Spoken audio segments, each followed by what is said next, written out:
La résistance des matériaux, RDM, résistance des matériaux, c'est la science qui va nous permettre de partir d'une structure et d'essayer de dimensionner les pièces qui la composent. Donc, on va partir d'abord d'un bâti. Sur ce bâti-là, on va y mettre des pièces, une pièce rouge soumise à un effort et une pièce bleue qui est là pour la maintenir. La première étape consiste toujours à essayer de trouver les efforts sur chacune des pièces. Pour ça, on va appliquer le principe fondamental de la statique. On va isoler les solides séparément, la pièce bleue et la pièce rouge. Et ensuite, on va appliquer le PFS sur la pièce rouge puis la pièce bleue pour trouver les efforts qui s'appliquent sur chacun des solides.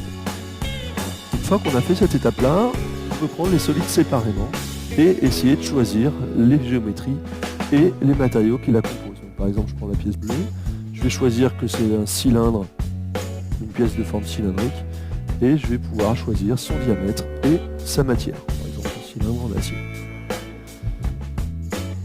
C'est une pièce qui est uniquement étirée, donc on prend une pièce assez simple. Si par contre je m'intéresse à la pièce rouge, maintenant, cette pièce-là, elle va avoir des efforts différents. Si on tire dessus, c'est plutôt au milieu qu'elle va avoir tendance à casser. Et donc il va falloir être capable de connaître finalement les efforts dans la pièce en chacun des points. Donc là, je vais avoir plusieurs points un peu partout. Et en ces points-là, je vais m'intéresser aux efforts, ou ce qu'on appellera les sollicitations à l'intérieur de la matière. Donc une fois que je connaîtrai ça, je vais pouvoir de la même manière choisir une géométrie de pièce qui va permettre de supporter ces efforts et un matériau. Donc si je récapitule les étapes, d'abord en petit 1, je modélise la structure globale avec les schémas cinématiques classiques, donc des schémas mécaniques.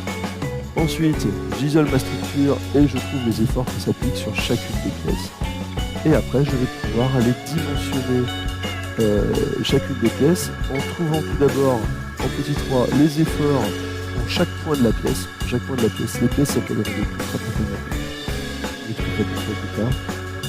Et ensuite, une fois qu'on connaît les efforts en chacun des points, on pourra en 4 choisir les dimensions de chacune des pièces et leur matière pour vérifier 2 critères.